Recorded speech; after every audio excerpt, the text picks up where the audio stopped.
Terrifier 3 is officially in the theaters today. With that being said, I really want to dive into some spoilers, so let's get into this.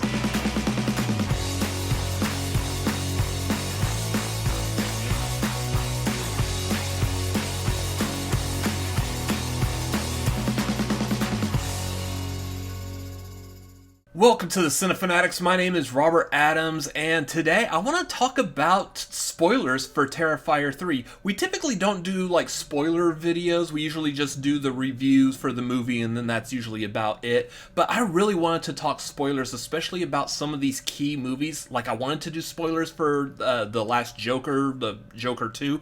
I just didn't have the time to get to it. This time I want to get around to doing Terrifier 3 because this is a movie that there's a lot to talk about. Before I jump into it, though, let me know your thoughts, feelings, opinions of Terrifier 3 down below in the comments. Are you looking forward to this? Are you going to go see it this weekend? Or are you going to wait to hear some more, like, what people think about it because you're trying to avoid the passing out or puking in the theater? Very, very good idea to go with, but let me know your thoughts down below in the comments. Make sure while you're down there you do the YouTube things, like and subscribe. Thank you very much. Much appreciated. Real quick, if you want to know my full thoughts, feelings, and opinions of Terrifier 3, I do have a spoiler-free review that's up here in this corner, so make sure you click on that. I'm not really doing a review for Terrifier 3 with this video. I'm just going over a couple of things that I wanted to talk about that are spoilers.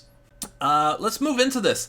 Right off the bat, Terrifier movies, they're known for one major thing, and that is the gore. These movies are super gory. Love the fact that they still usually will use practical effects, and that Damien Leone is really good at doing these pretty much hands-on himself. So every Terrifier movie that has come out so far has just been ramping up more and more on the gore, and I think that's something that we definitely see it here in Terrifier 3. I know Terrifier 2 had that bedroom scene, which is the one that, like most of the reports that you hear of people passing out or puking, it's probably because of that scene, just how long and drawn out that was, how much art was really just mangling Allie in that bedroom scene. So we get basically that, but one of the things that I feel like we've seen because of how popular that was to ramp it up for the third one is a lot of the just individual kills are ramped up in just how gory they are. Like I know we get the guys that they're going in to clear out the old house that Vicky and Art are in, that they are seemingly spending 5 years in a catatonic state in this house. They wake up and we see like Art grabs one of them and just like rips the skin off of the skull, like in a quick blink and you miss it type of shot, which was oof. Like all the responses, everyone just cringed in the theater. Usually when you're seeing this in a packed theater, especially at Fantastic Fest during the premiere, you had a lot of people that would either cringe or people like me who are laughing at just how over the top this is. Like every time they were doing like one of these nasty bloody gore guts all over the place, I'm sitting there laughing because it's just absurd how much they're able to do in this movie. And I really don't get scared or terrified at gore, but I still needed to have some kind of a reaction to it, and laughing was the best one I could go with. So yeah, the gore is ramped up. There's a lot more like detail on these individual kills instead of like saving a lot of the gore for the big set piece, like the bedroom kill in part 2, the hacksaw scene in part 1. In this movie was the shower scene, which, I'll be honest, I don't feel like it was as drawn out. There wasn't as much focus and care built into this scene. It's more of they wanted to do the scene, get in, get the gore, get the grime, and get out type of thing. Of course, the shower scene that you saw in the trailer is the couple that's in the shower. The thing about them is he's supposed to be Jonathan's like college roommate, and he's just like super annoying. She's the girlfriend of Jonathan's character, and she runs like a true crime podcast, wants to get Jonathan in, wants to get Sienna in for an interview, which is just so rude, and it really illuminates kind of like what we see a lot of like podcasters and influencers. Hey, you are part of this big thing, I would love to interview you, without giving a damn about the trauma that these characters went through. Neither Jonathan nor Sienna are really in the mood to talk about what happened to them in this, from Terrifier 2 in this movie. They're still traumatized by it. They don't want to relive that by talking to a podcaster. So, yeah, they do make her to be kind of the character that is super annoying. You're like, oh, please let something happen to this character, which is why I'm glad this is a fictional thing, and this is not something we're saying about a person in real life. But yeah, in a fictional storyline, you want to see the person who's being trashy, being an asshole, being just a jerk face. You want to see them get their comeuppance. And you do in this shower scene. Of course, yeah, Art is attacking both of them with a chainsaw. It gets messy, it gets brutal, just a lot of the same old, same old. What's different about this is after he's done attacking her, he goes back over to the boyfriend who is crawling on the floor and just uses the chainsaw and goes right up the butt crack, kind of doing like the hacksaw kind of kill from the first movie. And then we get to see him flip him over and then run the chainsaw up through the giblets, going up the torso, with a lot of good close-up shots at the dongle and berries, I should say, in which every guy is like cringing at this, because I mean, you're seeing Art basically like chopping up some barbecue sausage right there in front of you, complete with the red sauce on it. So yeah, it's kind of a hard watch, but again, this is just same old business as usual for Art the Clown. I know a lot of people, like a lot of this, I'm also responding to a lot of the comments that we got on the spoiler-free review that I did a couple of weeks ago, and I just, honestly, I'm not going to answer a lot of those questions because the movie's not out. You're not privy to that knowledge yet. Wait for the movie to come out, which is another reason why I'm doing this video. So I see y'all's questions. I put a pinned message in there saying I'm not answering spoilers. I'm answering spoilers here now that you can actually go out and see it as well. So I know like a lot of people were asking like how much nudity is in this, and it's not really a question I could answer because there really wasn't that much nudity. Like, for the most part, I don't remember like really from seeing the two of them in the shower. You really don't see any actual nudity. Of course, you do see the guy's dangle as he gets sawed in half, but by the time you see it, it's already kind of mangled anyway, so it's not like a full... You don't know if you're looking at what piece and what part it's already mangled and twisted around. That's enough describing that. I don't need to continue with it. Moving on, I know a lot of people were also saying that the opening scene for this movie, it was reported that the first 10 minutes of this movie is going to be very hard to watch, which is true. The opening 10 minutes is essentially Art dressed as Santa invading this family home, and this is where we first really get a sense of whether or not is Art going to kill kids in this movie. He invades this house. There is a husband and wife in bed. They've got what looks like a teenage son and a little girl. Little girl hears a sound on the roof, tries telling the parents. Dad's got to get up like in 3 hours, so he's not checking on her. So the mom gets up, leaves out the milk and cookies, tells her everything's fine, puts the little girl off to bed, hears a sound. And then what we see is Art dressed as Santa comes in, goes into the teenage boy's bedroom, and we see like the axe, and we know he's hacking this kid apart. We don't see it, thankfully. So a lot of y'all are like, do we see kids get killed? Kids do get killed in this movie. We don't necessarily see it, and I'll come back to that here in a minute. But we know the teenage boy gets hacked up.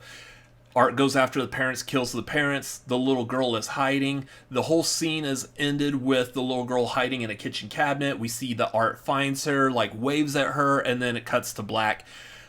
That's it. We don't know if Art actually kills this little girl. It's left ambiguous, but like, oof, that is a way to start this movie off. And then speaking of the kids, you also have to talk about the scene in the mall where Art's playing Santa again. He's playing a mall Santa. The kids are coming up asking for gifts. Of course, no one who actually works at the mall recognizes Art as their standard Santa, so they kick him out. And as he's being kicked out, one of the kids notices the Art left behind his goodie bag, which is full of presents, goes to open a box, and one of the box is a bomb that blows up. I believe, if I remember correctly, we are told that there are like 5 kids that get killed in this bombing, which, again, we don't actually see kids die, but we know that they die because we get told about it later on off screen. This isn't new for horror movies. There are horror movies that have killed kids before. Michael Myers has killed a kid before. I can't remember which. I want to say it was it Halloween Kills? I believe there's a kid in that. I mean, kids get killed, teenagers get killed in the Halloween movies anyways, because the whole thing is the idea is he's killing the teenagers who are babysitting. So that happens. It has been established before that kids get killed in horror movies. It's just very rare because, yeah, obviously that's going to turn off people from wanting to watch or see that. So a lot of horror movies tend to stay away from that, especially if they're a mainstream horror movie that's really wanting to be on the good side of the MPAA when it comes time to rate a movie.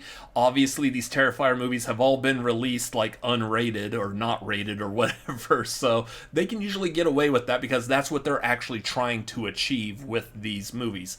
I think the bomb in the mall, though, while a creative way, it's another one of those where I don't think this is like Art's normal MO. Kind of like when Art pulls out a gun, like in the first Terrifier. You're not expecting him to use explosions, incendiary devices to kill people. So it is kind of weird, it is kind of off-putting, and especially nowadays in today's world, especially killing kids like that really hits home with a lot of people because of the stuff that we currently go through in this country, in America. So I don't want to dive too much into that. I'm pretty sure you can figure out the rest. Please don't make me explain it, but yeah, it's because of that seems to be a very touchy subject, and it does push those buttons, which, again, is what I'm expecting Damien Leone is wanting to do with these movies. He wants to push these buttons. He wants to make this something that people are talking about. So, great success. Good job there. The other one I hear a lot of people were asking about were animals. Do any animals get killed? Rats. Rats get killed. Of course, Art kills rats with like liquid nitrogen, and then there's also this weird thing where he shoves a tube, I believe it's in Sienna's aunt's mouth, and rats just crawl down the tube into the throat. Really gross, weird. I believe he also like cuts open the throat and then pulls the rats out. We're trying to push so many buttons to really just get people just queasy and nauseated, and they're doing a good job, but just otherwise, I believe if I remember correctly, that's it for animals. We're not seeing dogs or cats get killed, so you're fine there if that's where your concern is. I also love the fact that in movies like this, we're more concerned about the animals that get killed than we are the people. But that is horror movie 101. Like, for some reason, it's just, kill all the people you want, but just don't touch the precious animal. So I love that. One of my complaints that I really couldn't go into in my spoiler-free review, the one major downside is the way the editing on this works. I'm going to expand a little bit on it here. Throughout the course of this movie, Sienna has like 2 or 3 dream sequences, kind of like what she had in Terrifier 2, where she was dreaming of like the clown cafe. Although in Terrifier 3, it doesn't feel quite as obvious which of these are dream sequences, and that's where I would leave that up to the editing. I don't remember like some of the earlier ones. The main one that I'm thinking of when I talk about that, though, is the cut into the final scene.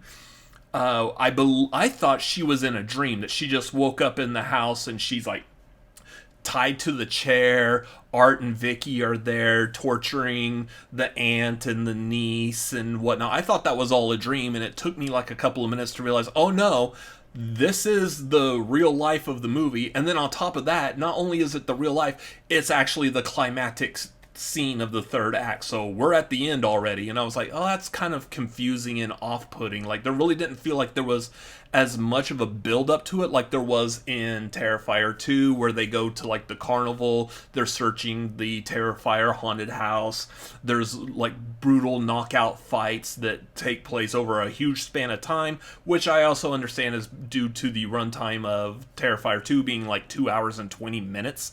So they had enough time to flesh out that final confrontation. They were pretty quick and to the point in Terrifier 3, which leads me to an overall thought.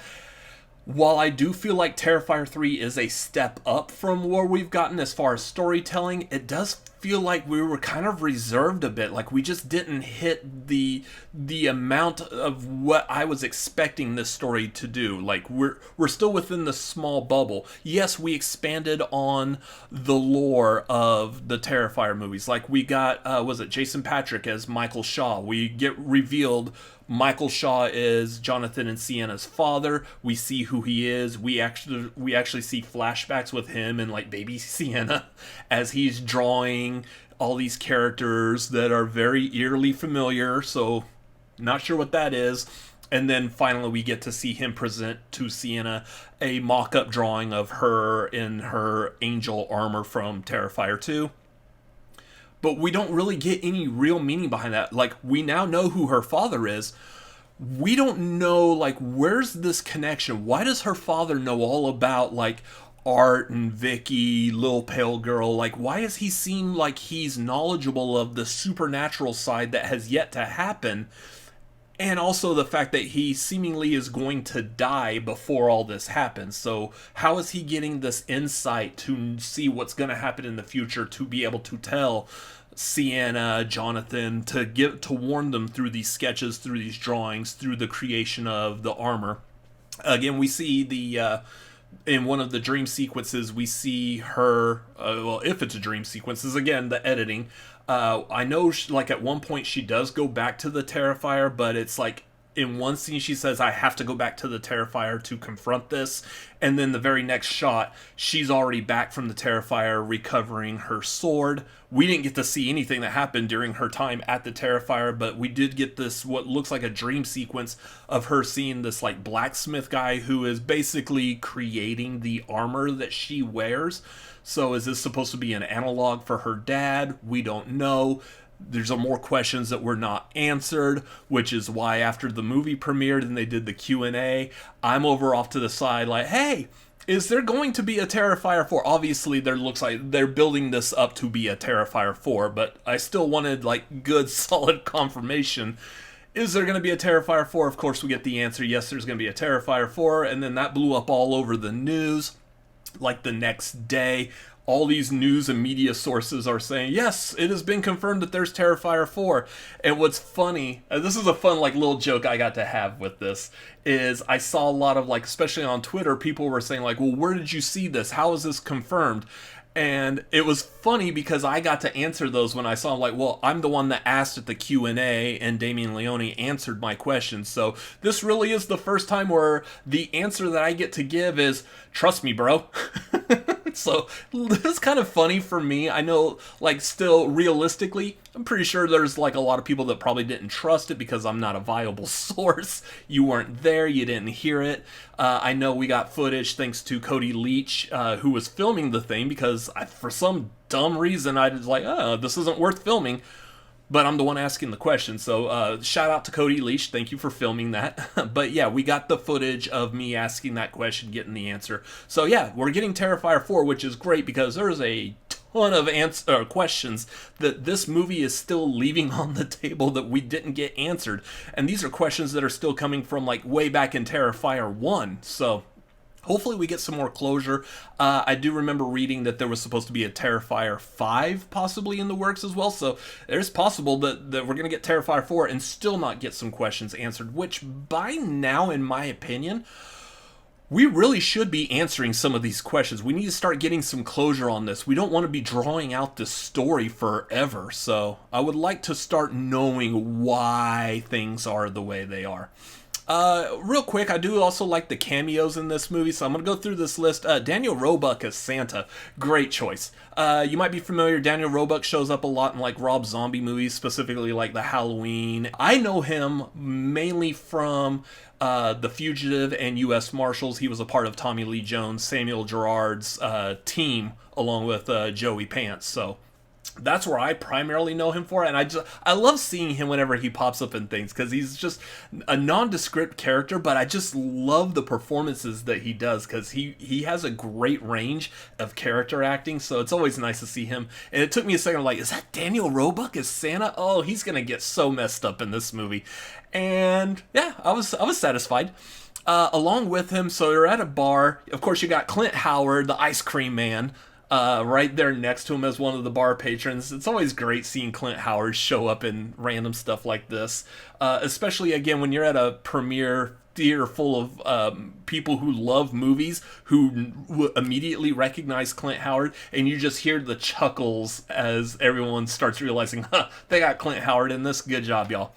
They also did that for Tom Savini. Tom Savini popped up. I think he was like on a TV. I believe he was talking about the mall bombing, which is great. Tom Savini in a mall. Always got to love that. But I'm also curious, as Tom Savini is a master at special effects, especially in horror movies.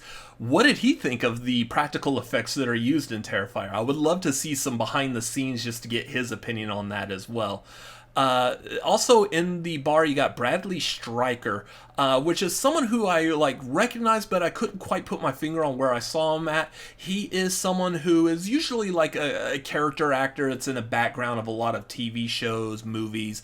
I primarily know him as Deadshot from Smallville, which is, I believe, the character that Will Smith played in Suicide Squad. So he's playing that same character, but seeing him in Terrifier 3 as the bartender, like, he was a lot of fun. Just, he's the stereotypical bartender who is here to help you have a good time, but he's got to maintain some order in his bar. And then, of course, you get Art coming in just screwing all that up, but that was still a fun scene.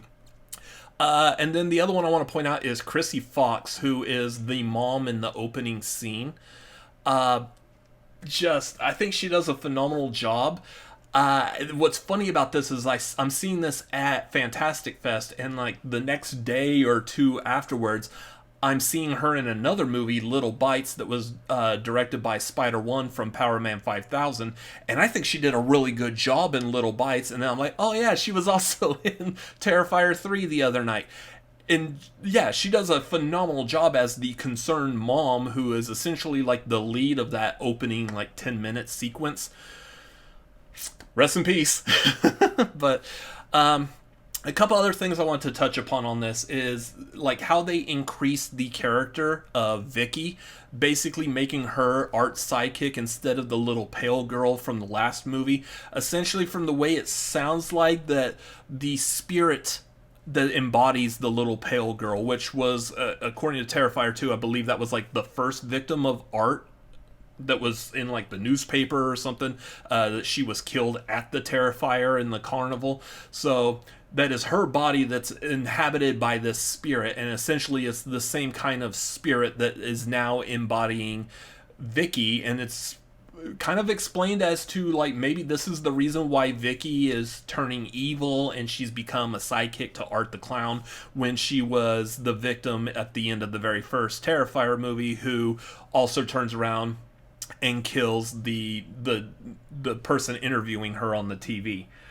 So I like that we got an expansion on that. Samantha Scafidi does a phenomenal job in this, especially because her face is covered the entire movie. She's got this weird mask thing, and she can only see through like this like little eye hole, and that's it. She is basically acting in this movie completely blind, and I think she does a phenomenal job, especially because she has a lot of action-heavy scenes, especially in that final showdown with her and Art. She's like all over the place in that scene, and just to see how she's acting through that mask, giving it her all, putting all that effort in, it's phenomenal.